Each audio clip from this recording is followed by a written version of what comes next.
ഏറ്റവും ഇഷ്ടപ്പെട്ട ഒരു സംഭവം എന്ന് വെച്ചാൽ നമ്മൾ ഗഗൻയാത്രി അവരുടെ യാത്ര നമ്മളെല്ലാ ഇന്ത്യക്കാരും സ്വപ്നം കാണുന്ന യാത്രയാണ്. അതിൽ അങ്കദ് പ്രതാപ് സാറുമായിട്ട് ഒരു ഇന്ററാക്റ്റീവ് സെഷൻ ഉണ്ടായിരുന്നു. ശരിക്കും പറഞ്ഞാൽ സ്കൂളിലെ ടീച്ചേഴ്സ് ഭയങ്കര സപ്പോർട്ടീവ് ആയിരുന്നു. അവര് ഇപ്പോഴാണെങ്കിലും പറയും ഒളിമ്പ്യാഡ്സ് ഒക്കെ എഴുതണം, എല്ലാതും എഴുതണം എന്ന് പറയും. അപ്പോൾ ഭയങ്കര സപ്പോർട്ടീവാണ്. അങ്ങനെയായിരുന്നു പ്രിപ്പറേഷൻ സ്റ്റാർട്ട് ചെയ്തത്. പിന്നെ JEE എഴുതണം, IIT ബോംബെയിൽ കമ്പ്യൂട്ടർ സയൻസ് എടുക്കണം എന്നുള്ളതാണ് എൻ്റെ ഒരു വലിയൊരു ഡ്രീം എന്ന് പറയുന്നത്. പിന്നെ എന്താ പറയാ, അവിടുന്ന് ഒരുപാട് പ്ലേസ്മെന്റ്സും കാര്യങ്ങളൊക്കെ ആയിട്ട് നല്ല രീതിയിൽ വർക്ക് ചെയ്യണം. പിന്നെ അത് കഴിഞ്ഞിട്ട് സിവിൽ സർവന്റ് ആവണം എന്നുള്ളതാണ്. IAS. മലപ്പുറം ജില്ലയിലെ ഒരു സാധാരണ ഗവൺമെന്റ് സ്കൂളിൽ നിന്നും ഇന്ത്യയിലെ തെരഞ്ഞെടുക്കപ്പെട്ട 350 പേരിൽ ഒരാളായിക്കൊണ്ട് ISRO യുവിക സമ്മർ വെക്കേഷൻ ക്യാമ്പിൽ പങ്കെടുത്ത എക്സാൻവ ലേണിംഗിലെ 10ാം ക്ലാസ് വിദ്യാർത്ഥി ഫാത്തിമയുടെ വിശേഷങ്ങൾ അറിയാനാണ് ഞങ്ങൾ എത്തിയിട്ടുള്ളത്. ISRO യുവിക മാത്രമല്ല, ഇന്ത്യയിലെ ഏറ്റവും സമർത്ഥരായിട്ടുള്ള മാത്തമാറ്റിക്സിൽ സമർത്ഥരായിട്ടുള്ള വിദ്യാർത്ഥികൾ മത്സരിക്കുന്ന IOQM Indian olympiad qualifier in മാത്തമാറ്റിക്സിലും ഫാത്തിമ വിജയിയാണ്. എങ്ങനെയാണ് ഈ ഒരു സാധാരണ സ്കൂളിൽ നിന്നും ഇത്തരത്തിലൊരു വിജയത്തിലെത്തിയെന്നുള്ള വിജയരഹസ്യങ്ങളൊക്കെ നമുക്ക് ചോദിച്ചറിയാം. വെൽക്കം ടു എക്സാൻവ ലേണിംഗ്. എന്തൊക്കെയാണ് നമ്മുടെ പ്രേക്ഷകരോട് പറയാനുള്ളത്? ISRO യുവിക വിന്നറാണ്, IOQM വിന്നറാണ്, ഒരുപാട് ക്വിസ് മത്സരങ്ങളിൽ വിന്നറാണ്, US എക്സാമിനേഷനിൽ ഗിഫ്റ്റഡ് സ്റ്റുഡൻ്റ് ആണ്. അങ്ങനെ ഒരുപാട് നേട്ടങ്ങൾക്ക് ഉടമയായിട്ടുള്ള ഒരാളാണ് ഫാത്തിമ. നമ്മുടെ ഈ വീഡിയോ കാണുന്നതിൽ അടുത്ത വർഷം ISRO യുവിക്ക് അപ്ലൈ ചെയ്യാൻ ആഗ്രഹിക്കുന്ന ഒരുപാട് കുട്ടികളുണ്ട്. IOQM ആസ്പിറൻസ് ആയിട്ടുള്ള, ഒളിമ്പ്യാഡ് ആസ്പിറൻസ് ആയിട്ടുള്ള ഒരുപാട് മക്കളുണ്ട്. അവരോടൊക്കെ എന്താണ് പറയാനുള്ളത്? ആദ്യമായിട്ട് എനിക്ക് തോന്നുന്നു ISROയുടെ ഒരു എക്സ്പീരിയൻസ് വെച്ച് തുടങ്ങാം. എങ്ങനെ ഉണ്ടായിരുന്നു ക്യാമ്പ്? തീർച്ചയായിട്ടും ISROയുടെ ക്യാമ്പ് എന്ന് പറയുമ്പോൾ ആദ്യം മുതലേ ഒരുപാട് എക്സ്പെക്ടേഷൻസ് ഉണ്ടായിരുന്നു. റിസൾട്ട് വന്നപ്പോഴേ ഒരുപാട് സന്തോഷമായിരുന്നു. ആ ഒരു ദിവസം അടുത്ത് വരാൻ വേണ്ടിയിട്ട് ഇങ്ങനെ കാത്തു നിൽക്കുന്ന സമയങ്ങളായിരുന്നു. അങ്ങനെ കഴിഞ്ഞിട്ട് എനിക്ക് തോന്നുന്നു അങ്ങോട്ട് പോയ സമയത്ത് പോലും ഭയങ്കര നമുക്ക് ഒരിക്കലും നമുക്ക് സ്വപ്നം കാണാൻ പറ്റും. നമ്മൾ എത്ര വിചാരിച്ചാലും അതിനേക്കാളൊക്കെ അടിപൊളിയാണ് ആ ക്യാമ്പ് എന്ന് പറയുന്നത്. അത്രയ്ക്കും മെമ്മറബിൾ ആയിട്ടുള്ള കാര്യങ്ങളാണ്. നമ്മൾ ഒരുപാട് സയൻറ്റിസ്റ്റുകളുമായിട്ട് ഇൻട്രാക്ട് ചെയ്യുന്നു, ഒരുപാട് ലെക്ചേഴ്സ്, പിന്നെ ഒരുപാട് ഫെസിലിറ്റി വിസിറ്റ്. ഇപ്പോൾ IST പോലെയുള്ള ഒരുപാട് ഇൻസ്റ്റിറ്റ്യൂഷൻസ് ഒക്കെ വിസിറ്റ് ചെയ്യുക, VSSCയുടെ മെയിൻ ക്യാമ്പസ് ഒക്കെ വിസിറ്റ് ചെയ്യുക എന്ന് പറഞ്ഞാൽ അത് ഒരു വലിയ കാര്യമായിട്ട് തന്നെയാണ് ഞാൻ കാണുന്നത്. പിന്നെ അതുപോലെ തന്നെ ഉണ്ടായിരുന്നത് വേറെ പലരും പല സ്റ്റേറ്റിലുള്ള സ്റ്റുഡൻസ് ഉണ്ടായിരുന്നു. അവരെയൊക്കെ പരിചയപ്പെടാൻ പറ്റി. നമ്മുടെ കേരളത്തിൽ എത്ര പേരുണ്ടായിരുന്നു? കേരളത്തിന് ടോട്ടൽ 12 സ്റ്റുഡൻസ്. 12 പേര് മാത്രമാണ് കേരളത്തിൽ നിന്ന് പങ്കെടുത്തിരുന്നത് ക്യാമ്പിൽ. അതിൽ മലപ്പുറം ജില്ലയിൽ നിന്ന് ഒരാളൂടെ ഉണ്ടായിരുന്നു. 2 പേരാണ് മലപ്പുറം ജില്ലയിൽ നിന്ന് ഉണ്ടായിരുന്നത്. എന്ന് മുതലാണ് ആരംഭിച്ചത്? മെയ് ലാസ്റ്റ് വീക്കിൽ അല്ലേ? മെയ് 19 ആരംഭിച്ച് മെയ് 31 വരെ ആയിരുന്നു. ഓക്കെ, ഇനി 2 ആഴ്ച നീണ്ടു നിൽക്കുന്ന ക്യാമ്പിൽ മറ്റ് സയന്റിസ്റ്റുമാർ ആരൊക്കെയാണ് കണ്ടത്? എങ്ങനെയുണ്ടായിരുന്നു എക്സ്പീരിയൻസ്? ഒരുപാട് ലെക്ചേഴ്സ് ഒക്കെ എടുത്തിരുന്നത് വലിയ സീനിയർ സയന്റിസ്റ്റുകൾ തന്നെ ആയിരുന്നു. നല്ല നമുക്ക് എന്താ പറയുക, നമുക്ക് മനസ്സിലാവുന്ന രീതിയിലാണ് അവർ ലെക്ചേഴ്സ് ഒക്കെ എടുത്തുകൊണ്ടിരുന്നത്. പിന്നെ ലെക്ചർ നമുക്ക് പെട്ടെന്ന് മനസ്സിലാൻ വേണ്ടിയിട്ട് ആദ്യമേ ഒരു ലെക്ചർ നോട്ട് നമുക്ക് അവർ പ്രൊവൈഡ് ചെയ്തിരുന്നു. പിന്നെ ഒരുപാടുണ്ടായിരുന്നത് നമുക്ക് ഇൻട്രാക്ഷൻസ് ആയിരുന്നു. നമ്മുടെ VSSCയുടെ ഡയറക്ടറുമായിട്ട് ഒരു ഇൻട്രാക്റ്റീവ് സെഷൻ ഉണ്ടായിരുന്നു. പിന്നെ എനിക്ക് ഏറ്റവും ഇഷ്ടപ്പെട്ട ഒരു സംഭവം എന്ന് വെച്ചാൽ നമ്മൾ ഗഗൻയാത്രി അവരുടെ യാത്ര നമ്മളെല്ലാ ഇന്ത്യക്കാരും സ്വപ്നം കാണുന്ന യാത്രയാണ്. അതിൽ അങ്കദ് പ്രതാപ് സാറുമായിട്ട് ഒരു ഇൻട്രാക്റ്റീവ് സെഷൻ ഉണ്ടായിരുന്നു. പിന്നെ അതുപോലെ തന്നെ അന്റാർട്ടിക്കയിലുള്ള അവിടെയുള്ള ഇന്ത്യയുടെ സ്റ്റേഷൻ അവരുമായിട്ടുള്ള ഒരു ഇൻട്രാക്റ്റീവ് സെഷൻ ഉണ്ടായിരുന്നു. അങ്ങനെ ഒരുപാട് ഇൻട്രാക്റ്റീവ് സെഷൻസും പിന്നെ ഒരുപാട് ഫെസിലിറ്റി വിസിറ്റ് ഉണ്ടായിരുന്നു. ഫെസിലിറ്റി വിസിറ്റ് എന്ന് പറയുമ്പോൾ ഒരുപാട് നമ്മൾ ISROയുടെ തന്നെ ഒരുപാട് സ്ഥലങ്ങളിൽ പോകുന്നു, അവിടെയുള്ള ആളുകളുമായിട്ട് ഇൻട്രാക്ട് ചെയ്തിട്ട് ഓരോ കാര്യങ്ങളെ കുറിച്ച് ചോദിച്ചറിയുന്നു. അങ്ങനെ ഭയങ്കര അടിപൊളി മൊമെന്റ്സ് ആയിരുന്നു. ജീവിതത്തിൽ എന്നും ഓർമ്മിക്കാൻ കഴിയുന്ന രൂപത്തിലുള്ള മൊമെന്റ്സ് ആണ്. 2 ആഴ്ചക്കാലാണ് ഫാത്തിമക്ക് അവിടെ സ്പെൻഡ് ചെയ്യാൻ കഴിഞ്ഞിട്ടുള്ളത്. ആക്ച്വലി അടുത്ത വർഷത്തേക്ക് ഇപ്പൊ നമ്മൾ എക്സാൻവ ലേണിംഗിലേക്കുള്ള ഒരുപാട് കുട്ടികൾക്ക് ISROയിലാണ് ലക്ഷ്യം, ISROയാണ് അടുത്ത ലക്ഷ്യം എന്നൊക്കെ പറഞ്ഞിട്ട് മെസ്സേജ് അയക്കാറുണ്ട്. ഫാത്തിമക്ക് അതിന് സെലക്ഷൻ കിട്ടിയ സമയത്ത് ഫാത്തിമയുടെ ഫോട്ടോസ് ഒക്കെ കണ്ടപ്പോൾ ഒരുപാട് പേര് മെസ്സേജ് അയച്ചിരുന്നു. സാർ ഞങ്ങൾക്കും അടുത്ത വർഷം പോകണം, ഫാത്തിമയ്ക്ക് ഞങ്ങൾക്ക് ഇന്ററാക്റ്റീവ് സെഷൻ ഒക്കെ ഏർപ്പെടുത്തണം, ഫാത്തിമയോട് ചോദിക്കണം എങ്ങനെയൊക്കെയാണ് അവിടെ ഉള്ള എക്സ്പീരിയൻസ്, എങ്ങനെയാണ് അത് കിട്ടാനുള്ള ഡോക്യുമെന്റ്സ് എന്തൊക്കെ കൊടുക്കണം എന്നുള്ള കാര്യങ്ങളൊക്കെ. അപ്പൊ ആ കാര്യങ്ങൾ കൂടെ നമുക്ക് പറയാൻ തോന്നുന്നു അല്ലേ? എന്തൊക്കെ ഡോക്യുമെന്റ്സ് ആണ്, സർട്ടിഫിക്കറ്റ്സ് ആണ് ഫാത്തിമ അപ്ലോഡ് ചെയ്തിരുന്നത് അപ്ലൈ ചെയ്യുന്ന സമയത്ത്? ഞാൻ മെയിൻ ആയിട്ട് കൊടുത്തിരുന്നത് ഞാൻ IOQM ക്വാളിഫയർ ആയിരുന്നു. അപ്പോൾ ഒളിമ്പ്യാഡിന്റെ സർട്ടിഫിക്കറ്റ് ആയിരുന്നു മെയിൻ ആയിട്ട് കൊടുത്തത്. പിന്നെ ഞാൻ NMMSC സ്കോളർഷിപ്പിന് വിന്നർ ആയിരുന്നു, അത് കൊടുത്തു. പിന്നെ USS ഗിഫ്റ്റഡ് സ്റ്റുഡന്റ് ആയിരുന്നു. ഈ 3 സർട്ടിഫിക്കറ്റ് ഞാൻ മെയിൻ ആയിട്ട് ഒളിമ്പ്യാഡ് സെഷനിൽ കൊടുത്തത്. പിന്നെ അതുപോലെ തന്നെ ഞാൻ ഒരുപാട് ക്വിസിൽ പാർട്ടിസിപ്പേറ്റ് ചെയ്യാറുണ്ടായിരുന്നു. പിന്നെ സ്കൗട്ട് ആൻഡ് ഗൈഡിന്റെ മെമ്പറാണ്.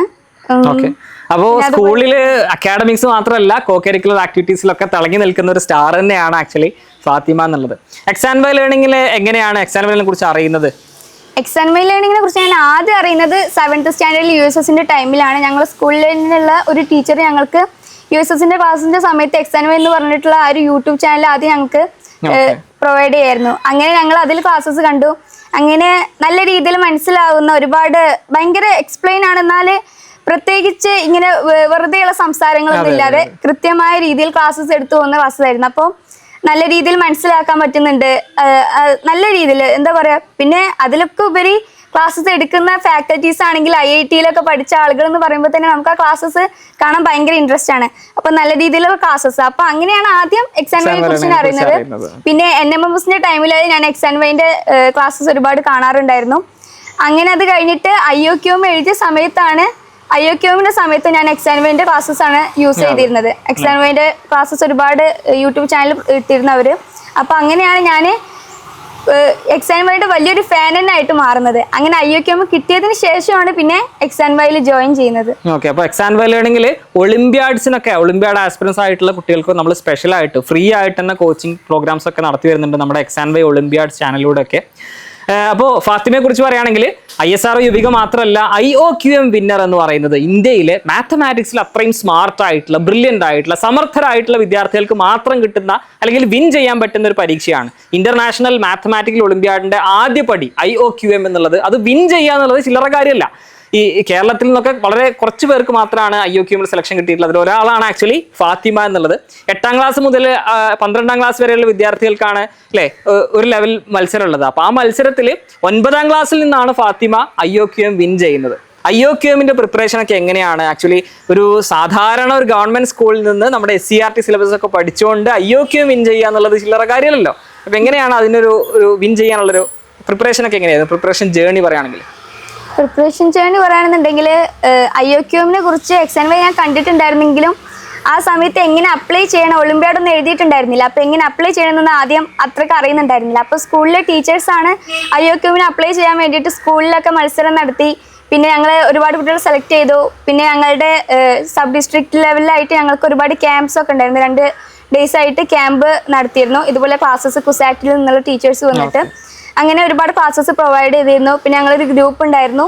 ആ ഗ്രൂപ്പിൽ എക്സാം വഴി തന്നെയുള്ള യൂട്യൂബിൽ ഇടുന്ന ഒളിമ്പ്യാഡ് വീഡിയോസ് ഒരുപാട് അവർ ഇട്ട് തരാറുണ്ടായിരുന്നു. അങ്ങനെ ക്വസ്റ്റ്യൻസ് ചെയ്യാൻ പറയും. അങ്ങനെ ഒരുപാട് ക്വസ്റ്റ്യൻസ് പ്രാക്ടീസ് ചെയ്തു.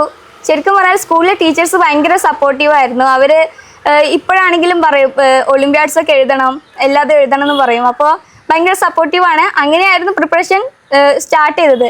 അങ്ങനെ പിന്നെ എക്സാം വൈയിൽ ഡെയിലി കാണുന്ന വീഡിയോസ്, ഈ ഒളിമ്പ്യാഡുമായിട്ട് റിലേറ്റഡ് ആയിട്ടുള്ള വീഡിയോസും കാര്യങ്ങളൊക്കെ ക്വസ്റ്റ്യൻസ് ഒക്കെ പ്രാക്ടീസ് ചെയ്യും.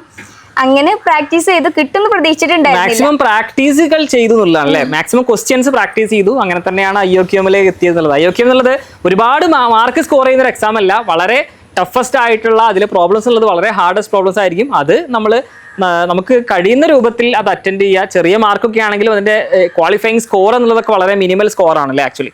ഓക്കെ, അപ്പോൾ എന്തായാലും എന്താണ് ഇനി ഒരു അംബീഷൻ എന്നുള്ളത്? ഈ സ്കൂൾ ലെവലിൽ നിന്ന് കിട്ടാവുന്ന പരമാവധി എക്സാമുകളിലും സ്കോളർഷിപ്പുകളൊക്കെ നേടിയെടുത്തു. ഇനി 10ാം ക്ലാസ്സിലാണ്. 10ാം ക്ലാസ് ഒരു ക്രൂഷ്യൽ പോയിന്റിലാണ്.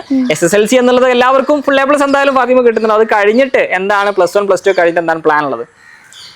+1 +2 കമ്പ്യൂട്ടർ സയൻസ് എടുക്കണം. ഓക്കെ, പിന്നെ കറക്റ്റ് പ്ലാൻ ഇട്ടോ നിങ്ങൾ മനസ്സിലാക്കണം. 9ാം ക്ലാസ്സിൽ നിന്ന് IOQM കിട്ടിയിട്ടുള്ള കുട്ടി 10ാം ക്ലാസ്സിൽ എത്തിയപ്പോൾ തന്നെ അടുത്ത വർഷത്തെ കമ്പ്യൂട്ടർ സയൻസ് ആണ് പ്ലാൻ എന്നുള്ളത് ആൾറെഡി പ്ലാൻ ചെയ്ത് വെച്ചു. പറഞ്ഞോളൂ. പിന്നെ JEE എഴുതണം. IIT ബോംബെയിൽ കമ്പ്യൂട്ടർ സയൻസ് എടുക്കണം എന്നുള്ളതാണ് എൻ്റെ ഒരു വലിയൊരു ഡ്രീം എന്ന് പറയുന്നത്. പിന്നെ എന്താ പറയാ, അവിടുന്ന് ഒരുപാട് പ്ലേസ്മെന്റ്സും കാര്യങ്ങളൊക്കെ ആയിട്ട് നല്ല രീതിയിൽ വർക്ക് ചെയ്യണം. പിന്നെ അത് കഴിഞ്ഞിട്ട് സിവിൽ സർവന്റ് ആവണം എന്നുള്ളതാണ്, IAS ഓഫീസർ. അപ്പോൾ IIT-യിൽ പഠിച്ചുകൊണ്ട് സിവിൽ സർവന്റ് ആവുക എന്നുള്ളതാണ്. അപ്പൊ നമ്മുടെ നാട്ടിൽ നിന്നൊരു സിവിൽ സർവന്റ് ഉണ്ടാവട്ടെ, ഒരു IAS-കാരി തന്നെ ആവട്ടെ, ഫാത്തിമ IAS എന്നുള്ള പേര് നമുക്ക് വിളിക്കാൻ സാധിക്കട്ടെ എന്നുള്ള ഒരു വിഷുവിടെ നമുക്ക് ഈ ഒരു വീഡിയോയുടെ കൂട്ടത്തിൽ നമുക്ക് പറയാം. അപ്പൊ എന്തായാലും ആ ഒരു ഡ്രീമിലൊക്കെ എത്താൻ വേണ്ടിയിട്ട് നമ്മൾ എക്സാം വൈ ലേണിംഗിന്റെ മുഴുവൻ ടീമും എന്തായാലും സപ്പോർട്ടീവായിട്ട് ഉണ്ടാവും.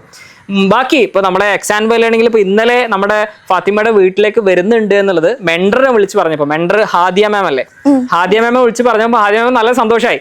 നമ്മുടെ കുട്ടികൾക്ക് ഇതുപോലെ ഓഫ്ലൈനായിട്ട് എപ്പോഴെങ്കിലൊക്കെ നമ്മൾ വിസിറ്റിങ്ങിന് പോകാറുണ്ട്. അപ്പോൾ ആ സമയത്തൊക്കെ നമ്മുടെ മെൻഡേഴ്സിനെ കുറിച്ചിട്ട് ഒരുപാട് കാര്യങ്ങൾ പറയാനുണ്ട്. ഹാദിയ മാമിനെ കുറിച്ച് എന്താ അഭിപ്രായം? നമ്മുടെ മെൻഡേഴ്സിനെ കുറിച്ച് ഇതിന് മുന്നേ ആരായിരുന്നു മെൻഡർ? ഫെമിന മാം ആയിരുന്നു. രണ്ടുപേരെ കുറിച്ച് പറയുകയാണെങ്കിൽ നമുക്ക് വാക്കുകളിൽ ഒതുക്കാൻ പറ്റില്ല. അത്രയ്ക്ക് എനിക്ക് ശരിക്കും പറഞ്ഞാൽ തോന്നുന്നു എക്സാം വൈയിൽ വന്നപ്പോൾ വേറൊരു വലിയൊരു ഇതായിട്ട് തോന്നിയൊരു സംഭവമായിരുന്നു ഈ മെന്റർഷിപ്പ് എന്നുള്ളത്. കാരണം അവർ നമ്മളെ എപ്പോഴും വിളിക്കും. കാരണം നമ്മൾ തമ്മിൽ കാണുന്നില്ല ആക്ച്വലി. പക്ഷെ ഓൺലൈനിലൂടെ ആണെങ്കിൽ കൂടി അവർ നമ്മളെ വിളിക്കുന്നുണ്ട്. എക്സാംസ് അറ്റൻഡ് ചെയ്തില്ലേ, ക്ലാസ്സസ് കാണുന്നില്ലേ, ഡെയിലി ക്ലാസ്സസ് കണ്ടില്ലെങ്കിൽ എന്താണ്, അങ്ങനെയുള്ള നമുക്ക് ശരിക്കും പറഞ്ഞാൽ അടുത്തൊരു ബന്ധുവിനെ പോലെ നമ്മൾ ഒരുപാട് ഇന്ററാക്ട് ചെയ്യണം അവരുമായിട്ട്. എനിക്ക് ശരിക്കും പറയാൻ ഭയങ്കര ഇഷ്ടമാണ് ആ ഒരു കാര്യം എന്ന് പറയുമ്പോൾ. നമുക്ക് അവർ വിളിക്കുമ്പോൾ നമുക്ക് ഓക്കെ എനിക്ക് ക്ലാസ്സസ് കാണാനുണ്ട്, പഠിക്കാനുണ്ട്. നമ്മൾ വെറുതെ ഒരു ഓൺലൈൻ കോച്ചിങ്ങിൽ ചേരുക എന്ന് പറയുന്ന പോലെ അല്ലത്. കാരണം അവർ നമ്മൾ വിളിക്കുന്നത് നമ്മളത് കറക്റ്റ് കൺസിസ്റ്റൻ്റ് ആയിട്ട്, അഥവാ എന്തെങ്കിലും ഒരു കാര്യം കൊണ്ട് വിട്ടു പോകണമെങ്കിലും കൂടി എന്നെ വിളിക്കും എന്നുള്ള ആ ഒരു ഓർമ്മ കൊണ്ട് കൺസിസ്റ്റൻ്റ് ആയിട്ട് പോകും. ഓക്കെ. അപ്പോൾ എന്തായാലും ഈ വീഡിയോ കാണുന്ന 8ാം ക്ലാസ്സിലെയും 9ാം ക്ലാസ്സിലെയും 10ാം ക്ലാസ്സിലെയും കുട്ടികളോട് എന്തൊരു മെസ്സേജാണ് ഫാത്തിമ കൊടുക്കാനുള്ളത്? IOQM ആസ്പിറൻസ് ഒരുപാട് പേരുണ്ട്, ISROയിൽ പോകാനുള്ള ആസ്പിറൻസ് ആയിട്ട് കുട്ടികളുണ്ട്, ചെറിയ മക്കൾ 6ാം ക്ലാസ്സിൽ 7ാം ക്ലാസ്സിൽ നമ്മുടെ ഫൗണ്ടേഷൻ കോഴ്സ് ചെയ്യുന്ന മക്കളുണ്ട്. അവരോട് എന്ത് മെസ്സേജാണ് കൊടുക്കാറുള്ളത്? ലാസ്റ്റ് മെസ്സേജ് കൊടുക്കാനുള്ളത് പറഞ്ഞാൽ നിങ്ങൾക്ക് നല്ലൊരു അവസരം, എക്സാം വൈയിലെ സ്റ്റുഡൻസ് ആണ് ഓൾറെഡി നിങ്ങൾ. അപ്പോൾ എന്തായാലും നിങ്ങളെ കൊണ്ട് അതിന് കഴിയും എന്നുള്ളത് എനിക്ക് ഉറപ്പാണ്. പക്ഷേ ആ ക്ലാസ്സസ് എല്ലാതും നിങ്ങൾ നല്ല രീതിയിൽ ഉപയോഗപ്പെടുത്തണം. എക്സാം വേയിലൂടെയാണ് ഇപ്പോൾ നമ്മൾക്ക് ഒരുപാട് ഒളിമ്പ്യാഡ്സിനെ കുറിച്ച് എല്ലാത്തിനെ കുറിച്ച് എക്സാം വേയിൽ ഓൾറെഡി നമ്മൾ സ്റ്റുഡൻസിനെ അവർ അറിയിക്കാറുണ്ട്. അപ്പോൾ അതെല്ലാതും നല്ല രീതിയിൽ ഉപയോഗപ്പെടുത്തിയിട്ട് ക്ലാസ്സസ് നല്ല രീതിയിൽ കണ്ട് പോവുകയാണെന്നുണ്ടെങ്കിൽ തീർച്ചയായിട്ടും നമ്മൾ വിചാരിക്കുന്നത് എന്താണോ അത് നമുക്ക് നേടാൻ പറ്റും എന്നുള്ളത് തന്നെയാണ് പറയാനുള്ളത്. ഓക്കെ. അപ്പോൾ എന്തായാലും ഈ വീഡിയോ കാണുന്ന ഇത്തരം മത്സര പരീക്ഷകളിൽ ISRO, യുവിക, NMMS, USS, NSTSC, NMMS ഇങ്ങനെ തുടങ്ങിയിട്ട് ഒരുപാട് മത്സര പരീക്ഷകൾ നമ്മുടെ കുട്ടികളെ കാത്തിരിക്കുന്നുണ്ട്. പലർക്കും ഇതിനെക്കുറിച്ചിട്ട് വലിയൊരു അവയർനെസ് ഇല്ല എന്നുള്ളതാണ് സത്യം. അപ്പോൾ സ്കൂളിലെ എക്സാമുകൾ മാത്രമല്ല, സ്കോളർഷിപ്പ് എക്സാമുകളും ഇത്തരത്തിലുള്ള കോമ്പറ്റേറ്റീവ് എക്സാമുകളും ഇന്ത്യൻ ഒളിമ്പ്യാഡ് നാഷണൽ ലെവലിലുള്ള IOQM എക്സാമുകൾ, അത് കഴിഞ്ഞിട്ട് RMO എക്സാം, INMO എക്സാം, ഇങ്ങനെ ഓരോ ലെവലുകൾ ക്വാളിഫൈ ചെയ്യാനൊക്കെ ആസ്പിറൻസ് ആയിട്ടുള്ള ഒരുപാട് മക്കൾ നമ്മുടെ വീഡിയോ കാണുന്നവരുണ്ട്. അപ്പോൾ ആരെങ്കിലും ഇത്തരത്തിലുള്ള എക്സാമുകൾ ക്രാക്ക് ചെയ്യാൻ താല്പര്യം ഉണ്ടെങ്കിൽ നമ്മുടെ ഫൗണ്ടേഷൻ കോഴ്സിൽ നിങ്ങൾക്ക് എൻറോൾ ചെയ്യാം. അടുത്ത വർഷത്തേക്കുള്ള ഫൗണ്ടേഷൻ പ്രോഗ്രാമിൻ്റെ അഡ്മിഷൻസ് ഒക്കെ ഓൾറെഡി ക്ലോസ് ചെയ്യാൻ പോവാണ്. നമ്മുടെ ഒളിമ്പ്യാഡ് ആസ്പിറൻസ് ആയിട്ട് ഒരു സ്പെഷ്യൽ ഒളിമ്പ്യാഡ് ചാനൽ തന്നെയുണ്ട്, എക്സാം ബൈ ഒളിമ്പ്യാഡ്സ് എന്ന് പറഞ്ഞുകൊണ്ട്. അപ്പോൾ എന്തായാലും നമുക്ക് ഫാത്തിമക്ക് ഒരു ബെസ്റ്റ് വിഷസ് കൂടെ നേർന്നുകൊണ്ട് ഈ വീഡിയോ അവസാനിപ്പിക്കാം. വീഡിയോ കണ്ട എല്ലാവർക്കും ഒരിക്കൽ കൂടെ താങ്ക്സ് പറയുന്നു. Thank you.